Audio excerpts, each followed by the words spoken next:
Kita ulang kembali sejumlah berita pilihan dari Bali.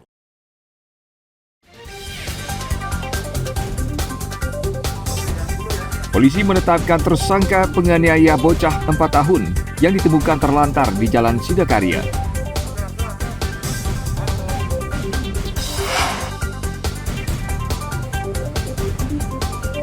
Jumlah kasus COVID-19 di Bali kembali meningkat, tertinggi berada di Kabupaten Badung.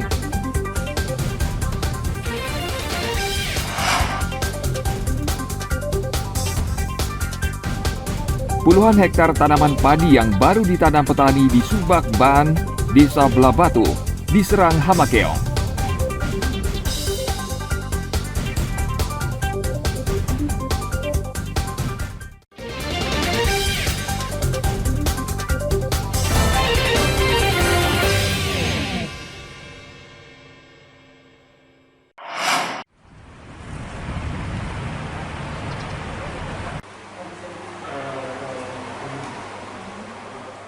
Jumlah kasus COVID-19 di Bali kembali meningkat. Angka kasus tertinggi berada di Kabupaten Badung. Kenaikan kasus diduga disebabkan rendahnya capaian vaksinasi booster yang baru di angka 65%. Penyebab lainnya adalah rendahnya kesadaran dalam melaksanakan protokol kesehatan hingga tingginya mobilitas warga. Benar, kasus di Badung ini mengalami peningkatan. Satu hari kisaran antara 40 sampai 50 kasus per hari. Itu meningkat berapa persen Pak dibanding saat kondisi melandai itu Pak? Meningkat hampir sekitar 10% lah meningkat dari melandai itu. Ini penyebabnya karena apa Pak peningkatan ini Pak? Penyebabnya satu, karena capaian vaksin booster kita masih rendah, yaitu 65%. Yang kedua, disebabkan oleh karena proses pengawasan untuk implementasi daripada penerapan protokol kesehatan sudah mulai longgar. Terus yang ketiga, karena mobilisasi penduduk sudah cukup tinggi.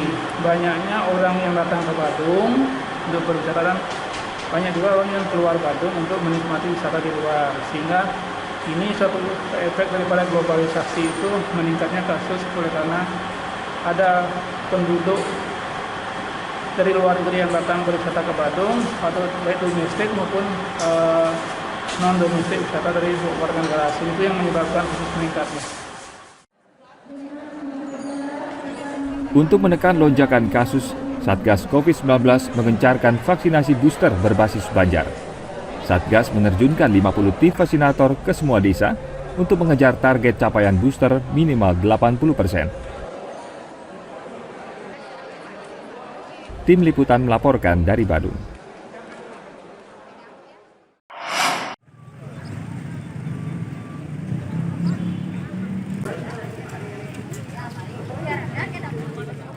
Sejak pagi, warga berdatangan ke pos vaksinasi booster di halaman parkir Pasar Badung akhir pekan lalu. Warga yang datang berasal dari kota Denpasar dan wilayah sekitarnya. Sebelum divaksin, warga diperiksa kesehatannya oleh petugas medis. Setelah dinyatakan layak, warga divaksin booster secara bergantian. Selain untuk melindungi diri dari COVID-19, warga divaksin agar bisa bepergian keluar Bali. Yang paling pertama sih karena kemauan sendiri ya.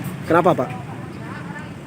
Ya tentunya demi kesehatan Pak, mengingat beberapa informasi terkait naiknya COVID ya Pak ya, beberapa minggu terakhir infonya sih begitu.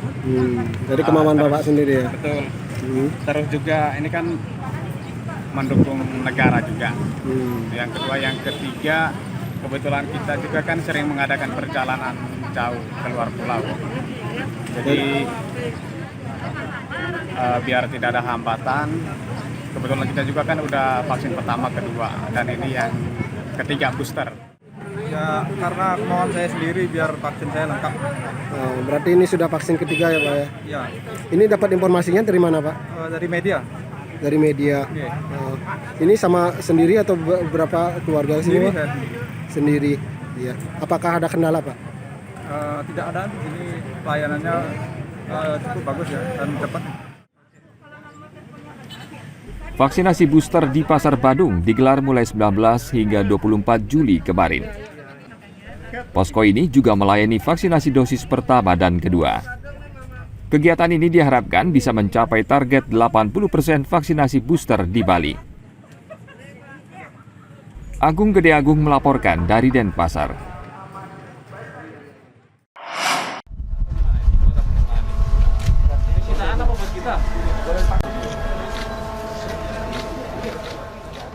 Kantor Wilayah Direktorat Bea dan Cukai Denpasar memusnahkan aneka jenis barang ilegal senilai 1,3 miliar rupiah akhir pekan lalu.